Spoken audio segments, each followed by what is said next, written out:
سپاسمن بەندی عەلیم لە دایکبووی سلێمانی مەڵکەندی گەڕەکی مەڵکەندیش ساڵی 63 لەدایک بووم. خوێندنم لێرە تەواو کردووە تا کۆلێجی کشت و کاڵم لە زانکۆی سەلاحەددین لە ئاسکی کەڵک تەواو کردووە. لە 86 تەخەڕوجم کردووە و کۆتاییم پێهێناوە. لە 92-93ەوە دامەزراومەتەوە وەکو یاریدەدەری توێژەر کە لای خۆمان پێی دەڵێن معید لە کۆلێژی کشت و کاڵ. بەشداری پرۆسەی وانە پراکتیکیەکانم کردووە تا 94-95. پێش 95 کۆتاییەکەی لەبەر زروفێکی ئەمنی کە هەڕەشەی ژیانم لەسەر بوو بە حکمی نووسینەکانم ناچار بووم وڵات بەجێ بێڵم و بۆ نزیکەی 19 ساڵێک لە وڵاتی ئەڵمان ژیام و لەوێش هەر دانەبڕام لە کاری ئەدەبیات و لەگەڵ گۆڤاری هانە کاک سلێمان قاسم کە لە سوید دەرەچوو هاوکاریان بووم و گۆڤاری شەبەنگمان دەرەکرد. بڵاوکراوەی شەبەنگ لە دارمشتادی ئەڵمانیا گۆڤارێکی کلتوری بوو و لە دوای کۆتایی 2012 گەڕاومەتەوە بۆ کوردستان و لە هەمان شوێنی خۆم لە کۆلێژی کشت و کاڵ دەست بەکارم تا ئێستاش و وەکو کاری ئەدەبیش من زیاتر لە هەشتاکانەوە دەستم کرد بە نووسین لە گۆڤاری کاروان و بەیانە زیاتر وەکو شێعر بەشداریم کردووە. ئەو فترەی کۆلێج کتێبێکم حاضر کرد بەڵام بەداخەوە زروفی ئەو کاتی ئێمە کاتر دوای تەواوبوون کۆلێجمان تەواو کرد ناچاری ئاوارەیی بوون بە شاخ و کێوانەوە ئەتر تا بیدایەتی ڕاپەڕین نەمتوانێت هیچ چاپ بکەم. بیدایەتی ڕاپەڕین سەرەتای ڕاپەڕین گۆڤاری ئەدەب و هونەری کرێکاریمان دامەزران لەگەڵ برای ئازیزم کاک عەباسوان ئەو سەرنووسەری بوو من خاوەن امتیازەکەی بووم کە لە بەڕێز شێرکۆبێکەسی شاعرە و کاتە وەزیری ڕۆشنبیری بوو خۆم ئیجازەکەم وەرگرت. ژمارەیەکی زۆر بەشدار بووین ئێمە لە گۆڤاری ئەدەب و هونەری کرێکاریە. دوای ئەوە بە هاوکاری هەندێک لە هاوڕێیانی ڕۆژ هەڵاتیش وەکو کاک ناسر توانیمان ئەو ناوەندێکی ئەدەبی هونەری کرێکاری دروستکەین. ناسر حوسامی بەڵێ کاک ئەحمەد بازگشتی لەگەڵا هاوکاریە کردین لە دەرەوە کاک ڕێبوار هاوڕێبوار ئەمانە هەموو بەرهەمیان بۆی نەکردینە. گۆڤاری شەبەنگمان دیسان زیموو کردەوە لێرە ئەدەب و هونەری کرێکاری بوو بە شەبەنگ. ئەویش چەند ژمارەیەکی لێرە لەناو دەستەی نووسەران و زۆرجار سەروتارەکانی من دەمنووسی. هەر لەو فترەی کە لێرە بووم تا 95 دنیای گوڵاڵە سوورەم بە چاپ گەیاند کتێبێکە لە تقریبا 150 لاپەڕەیەک دەبوو. ئەو کاتە بە حکمی تەوەجوهیەتر وەزعی سیاسی ئەو کاتە کە زیاتر ئەدەب و سیاست خەریک بوو بە شێوەیەک بەریەک دەکەوتن. ئەو شعرانم زیاتر من خۆم ڕەنگە ئێستا تۆزە ئەگەر گلەیەکی بچووکم هەبوو لەسەری زیاتر مەنزوری سیاسی زیاتر بەسەری زاڵ بوو بەڵام لە فۆرمی ئستاتیکای ئەدەبیە چونچە من قەت ئەوە لەبیر ناکەم وەک بلیخانۆ بەڵێ لە هونەر و وینی مێژووی تێڕوانینی مێژووی الفەن والتصور المادي للتاريخ هەموو بەرهەمێکی ئەدەبی پێویستە ئەو بە دوو چاو سیر بکرێت. چاوێکیان ناوەڕۆکە چاوێکیان فۆرمی ئەدەب شێعر بە تایبەتی شێعر جیاوازە لە نووسینەکانی تر هەمیشە ئەوم لەبەر چاو گرتووە. ئیتر دوای ئەوەی کە هاتمەوە بەڕاستیەکەی لە 2013 سەرەتاکەی لێرەم زیاتر توانیم دەسم بگا بە چاپکردنی بەرهەمەکانم کە زۆر کوێنبوونەوە ببوون. هەر لە ئەڵمانیا بووم عمری حەبیبەکەی منم چاپ کرد. ئەویش دیوانی شیعریە لە حدودی 425 لاپەڕەیەکایە کە هاتمەوە دوای عمری حەبیبەکەی من پەرداخی تەمەنم چاپ کرد. ئەمانە هەمووی تقریبەنێکی 2 ساڵیان بینە وەختەکانیان تۆزێک کێشەم هەیە بۆ لە بیرکردنی ئەمانە. دوای پەرداخی تەمەن ئەو لێرە بارانیش بێزارەدا کە دوای ئەویش بە چەند ساڵێک کتێبێکی بێناو نیشان وەک نیشتیمان دوای ئەو ڕۆژانەی لە باڵی پەپولە دەچوون ئەویانم تەرخان کرد بۆ ئەو شعرە ڕۆمانسیانەی کە بەیناوبین لە دەستم دەرەچوونەوانیش مەنووسی چونکە من زیاتر لێرە وا ناسراوم کە کابرا نووسەرێکم لە بواری ڕیالیزمی ڕەخنەییە و بە بێچاوەیی بێت ئەوەنە کارەسات و ئازاری هەیە میلەتە تەسەورەکەم ئەگەر بەدەیان و سەدان نووسەریکە لەسەر ریالیزمی ڕەخنەیی بنووسێ هێشتا کەم بێت آخر کتێبیشان ئەم کتێبەی بەردەممانە لە چاوەڕوانیە ڕۆمەمیش لە 400 لاپەڕەیەکا بێنی بە کۆی ئەوەی نووسیمە نزیک لە 2000 لاپەڕەیەکی شیعریە لە 8 بەرهەمە خۆیان نمایش کردووە بەردەوامە ئەوەندەی کە تەمەن و چاو و زاچیری یارمەتی مامە بێنەوە هیوای سەرکەوتتان بۆ خواست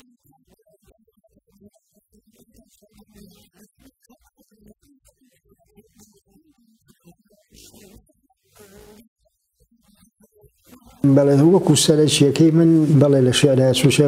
هەرزوو هەستم کرد زیاتر من خۆم لە شێعرا دۆزی و توانیم وردەورە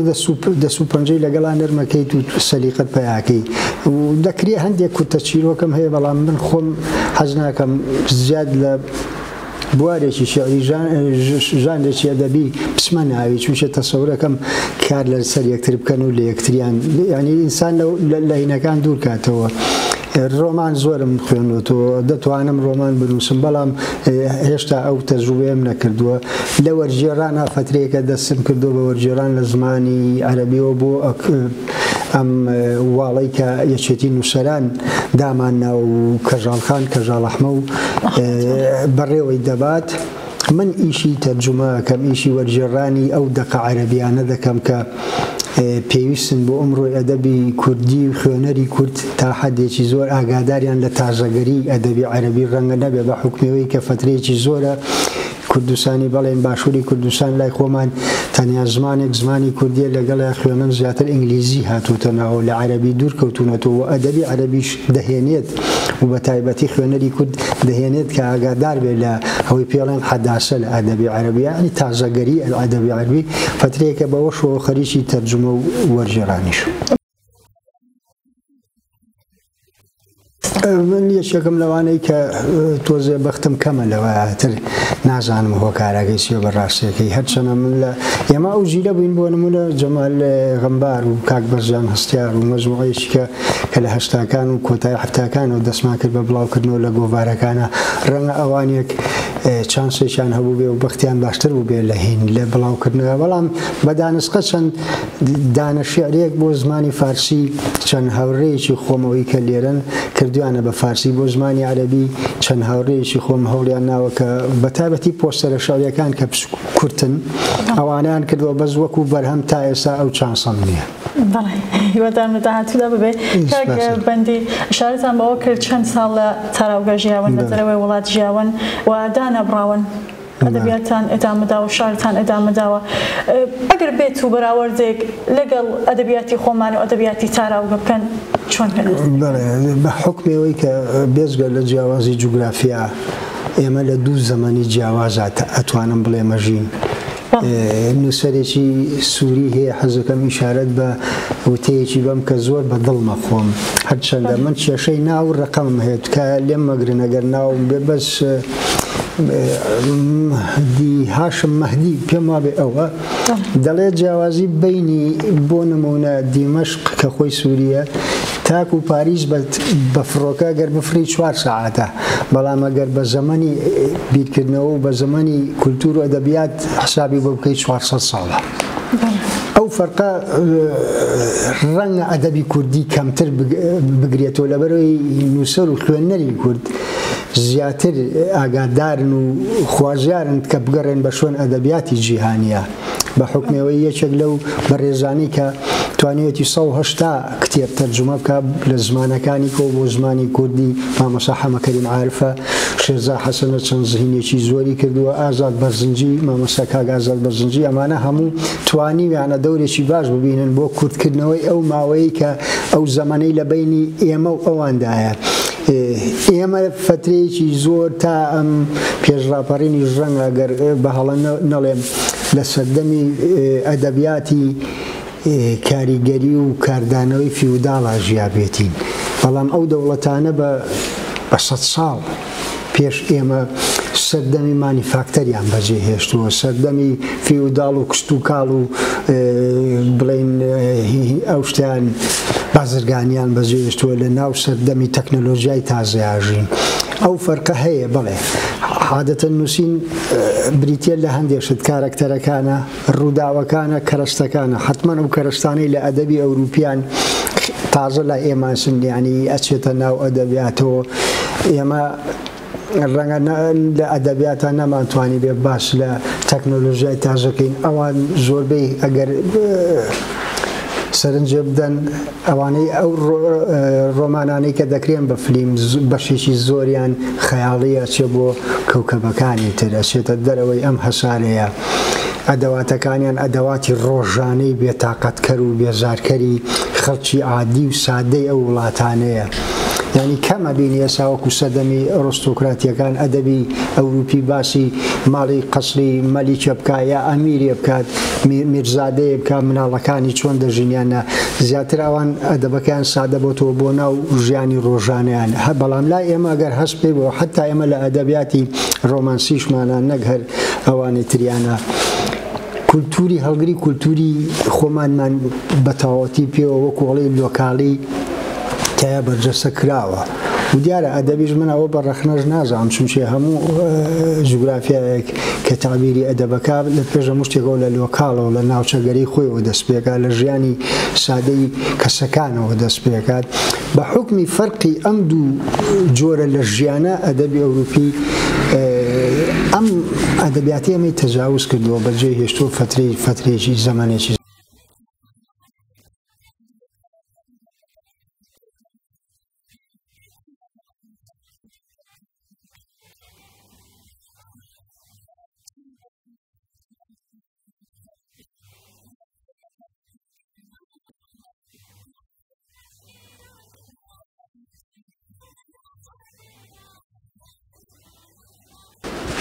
ئەوەی کە ڕوویدا لە من دائما دەڵێم مرۆڤ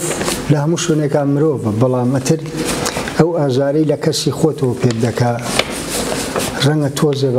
بەژانتر بێ وەک لەوەی لە کەسێک کە نەیناسیت منیش وەکو کورد زوبانێک یعنی ئەوەی کە بەسەر میلەتی خۆمدا دێ زۆر جار حتما ئازارم زیاترەدا و مەبەستمیشمەوە نییە ئەوەی بۆ نمونە ئێستا لە غەزە دەگوزارێت کە مناڵێکەکەوێتە ژێردار و پەردووە ئازار بەعەکسەوەی ژەر بە هەمان شێوە ئازارمەدا بەزەوەی لە ساڵی پار بوو لە سپتەمبەراوەی بەسەر خاتوو و ژینایە هات من ڕێک ژینام لە کچەکەی خۆمان بینیەوە هەنار لەبەرەوە شتێکم بۆ نووسی تەقریبەن تۆزە هینیشی کردم گوڵکۆی گوڵاو پەرژێنکەن بە ڕێژنەی هەوری ڕابوون ئەم موشکە ساڵی غەدرە دوا دەهری بێدادیە گەڕیانی تۆڵە سازدەن لە ئاهەنگی چلەیدا دای پۆشن بە سوورمەی سوور ئەو بوچی ئازادیە لەنجەی بکەن بە ڕێسای فرینی پەڕەندەکان زوڵفی بکەن بە ئاڵای کۆماری ئیشق و جوانی هەناسەی بە شەماڵی ئێوارانی جۆزەردان ئاوازی گەرمی قاقای بە مارشی نیشتیمانی بۆ گەواهی ئەمەکتان کوڕان و کچانی شار فێری وانەی ئەوینکەن لە خوێندنگەی ئەوینە هەتا ئەو ڕۆژەی نیگا دەگاتە هەواری خۆر هەر کچێ لە دایک بوو ناوی لێ بنێن ژینە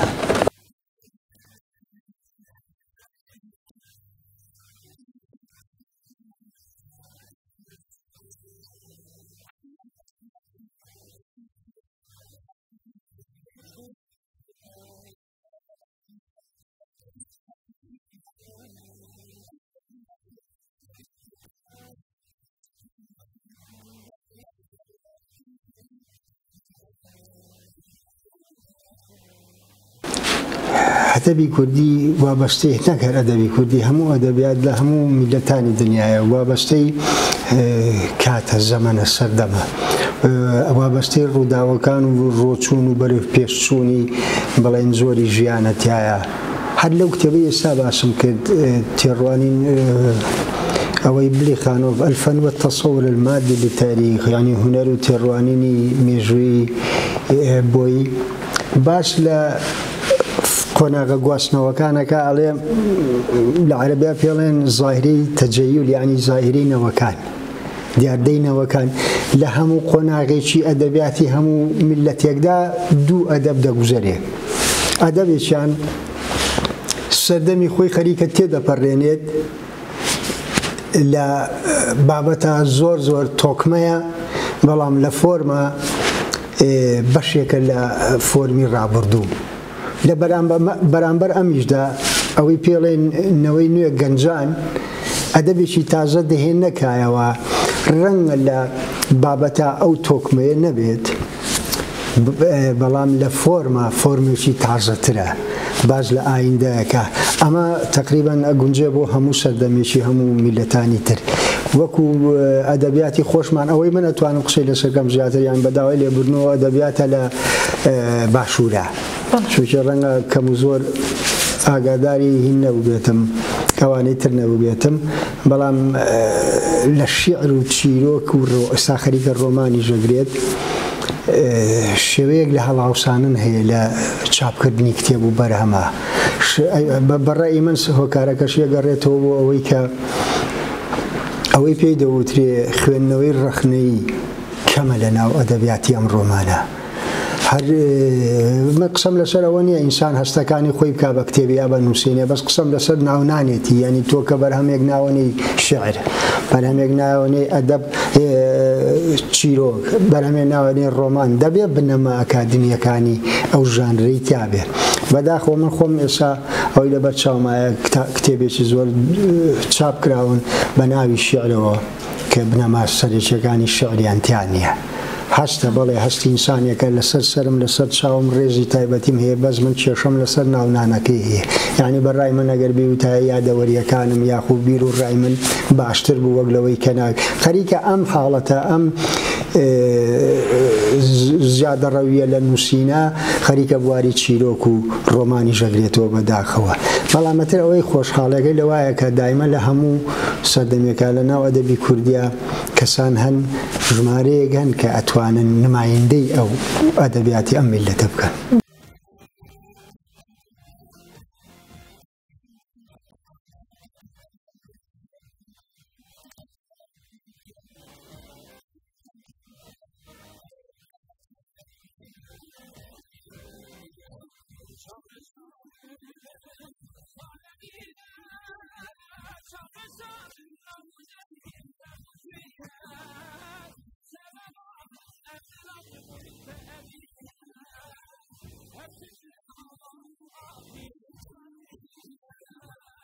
ژیام تۆزێ بوونی نامۆبوونی تیا هەرچەنە من نامۆبوون لای من بە جوگرافیا نییە چونچێ لە هەر شوێنێکا بم ئەو شوێنەی خۆشمەوە و کەسەی خۆشمەوە لە دڵمایە و دایمە لە لایم ئەگەر حتا بە باڵی خەیاڵیش بەفرم دەیگەمێ کێشەیەکم نەبووە لە جوگرافیا بەڵام ژیانێکی تازە کە من لە بڵێن کۆمەڵگەیەکی ناپیشەسازیەوە چوومەتە کۆمەڵگەیەکی پیشەسازی کتێبەکەی عەمری حەبیبەکەی من ئەوەی پێوە دیارە کە ئەمەوێت تێبگەم لەو ژیانش ئەمەی کە هاتمەوە دوای ئەوە وەکو کەسێکی تازە ئەم کتێبانی دوای ئەوە هاتینەوە بەداخەوە بەسەر وێرانەیەکە کە پێی دەوترێت ئەمڕۆی کوردستانیان بەداخەوە زۆر بەداخۆ نامێ بچمە بابی سیاسەت وەمانەوە تایە بەڵامەترەوە ژیان و گوزەرانی خەڵکە ینی ئەوارە کاریگەری زۆر زیاتریان لەسەرم هەبوو کە زیاتر پێداگری لەسەر ریالیزمی ڕەخنەیی بگرم ئەمانەی ئەخیری ڕەخنەین ریالیزمی ڕەخنین تەنها کتێبێکیان نەبێت حەزم نەکرد تێکەڵاوی کەم بەو کتێبە ڕەخنیانە وەکو وتم وەک هەر کەسێکی کەس منیش هەندێک جار لە دەرگای ڕۆمانسیە دێم لە دەرگای عشقە دەم حەزم کرد شتێکی ئاواش بەجیا لە 200 لاپەڕە 250 لاپەڕەیەکە چاپم کرێویش ئەو ڕۆژانەی لە باڵی پەپولە دەچن حتا ناوەکەیشی نواهین کرد بۆی جیاواز بێلەوە هەموو ڕۆژەکان هەر ڕق و تەقنین هەندێک ڕۆژیش هەیە ڕۆژگاری ژەن کە عشق و ڕۆمانسیەتیان تایە لە باڵی پەپول ناچ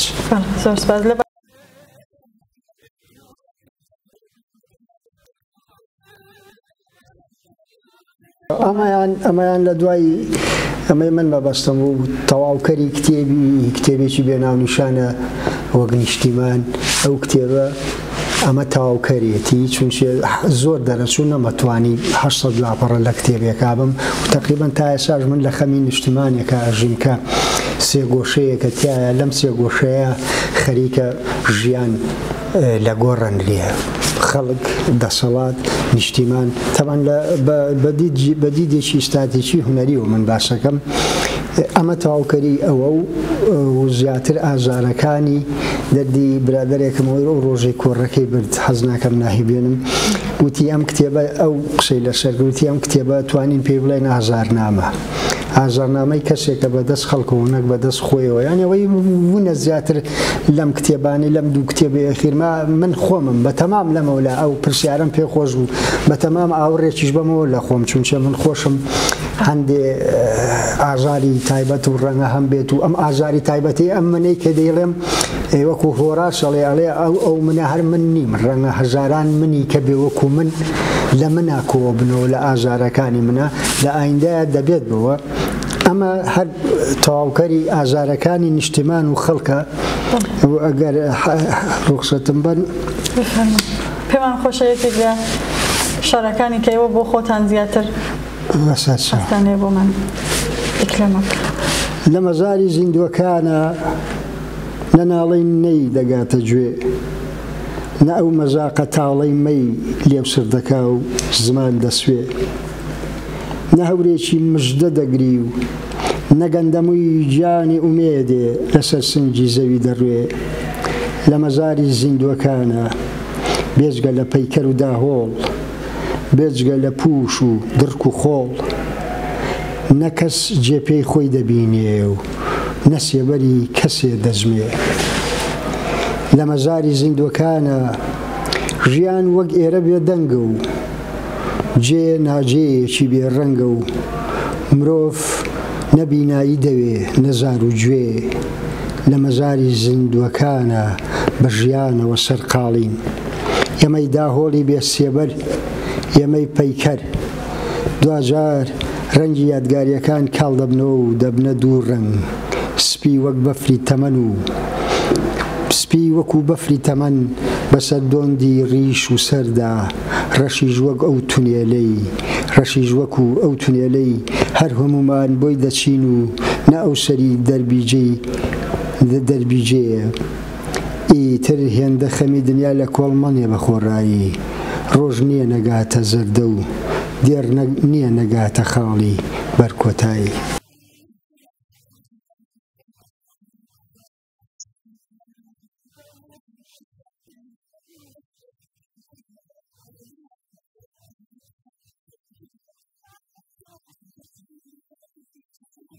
قسەکانم بێنم منیش چونچە من داڵغێ ئەو دیوم بەجادی بەزدی هەیە بۆ ئاگاداری بەڕێزشتان من هەر سەرێکم ئەو دیوە نەنکەم دایکی باوکم بانەییە لەبەرەوە دایمەوەی کە لە ڕۆژەڵات دەگوزارێ ڕەنگە ئەگەر نەڵێم یەکەم کەس بەس لەو چەند کەسەی ئەوڵم کە لێرەوە ئازارم پێگا هەر لەو ئەفمکەن قسەکانتانەوە پێم خۆش بوو بۆ خۆتان لەماوەی ئەم ساڵی کە گوزەرە ئشارەتان بە شۆڕشی ژینات کرد تەبعاً لە بواری ئەدەبیاتەوە پێم خۆشە باسی بکەن هەم باسی بکەن هەم شعرێک یا کاریگەریەک کە لەسەرتانی بووە بەڵێ ئەوە بوو ئەو حاڵەتانەی کە لەودی ڕوویانی لە هیچ شوێنێکی ئەم دنیا هەیە نەهاتوە ڕووی نەدا و نەماوە ئەو سەردەمە نەماوە لەسەر داپۆشینی زوڵف مرۆڤ بکوژرێنێ لە هەر شوێنێکی دنیای ئەوە کە باسکراوە من دڵنیام ئەمەی کە لێرە گوزرا کەم بوو کاردانەوەی بەرامبەر ئەوێ بەزەوەی لە ئەوروپا خەڵکی ئەوروپی هەستی پێکرد تەواو زانی کە چییە گوزەرێ لەو دی و ئەو سادەترین مافی مرۆڤە کە تۆ وەک ڕەگەزی خۆت بناسرەی نەک وەک ئەوەی کە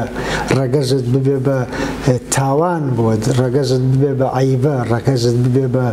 سوکایەتی پێکردن من نازانم چۆن دڵی یەد ئەو کەسەی کە خۆی زادەی نۆمانی ژیانی زادەی ناوژیانی ژنێکە چۆن نەتوانێت ئاوا دەست بەرامبەر بە ژن بجوڵێنێ من ئەم شارەشم هەر ئەو کاتە نووسی لە سەردەمی لەسەر وەختی شەهیدکردنی ئەو کچەیە ڕۆژهەڵاتی ئازادی باڵی گرت لەگەڵ سروەی بەیانە هەڵۆی ئەسیری زیندانی سەرپۆش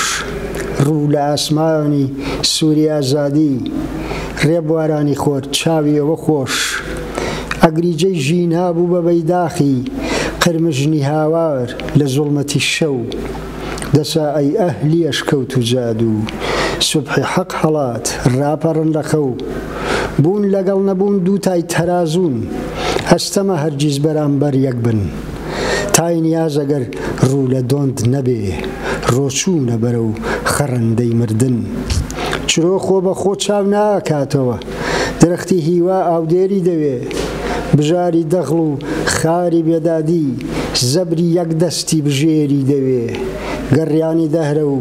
خوێن خەنەی پێیە ڕابە کوڕی لاو ڕابە گوڵی مێ دامەنی دایکی نیشتمان سوورە و هاواوری ژینا لە خاگەڵ دەسێ زۆر سپاس دەنگتان نەلەرزێ و هەر بەردەوام بن سپاس بۆ و سەرچاومەت زۆر سپاس بۆ قبولکردنی ئەم دیمانەیەش کاک بەندی عەلی قوربانتانم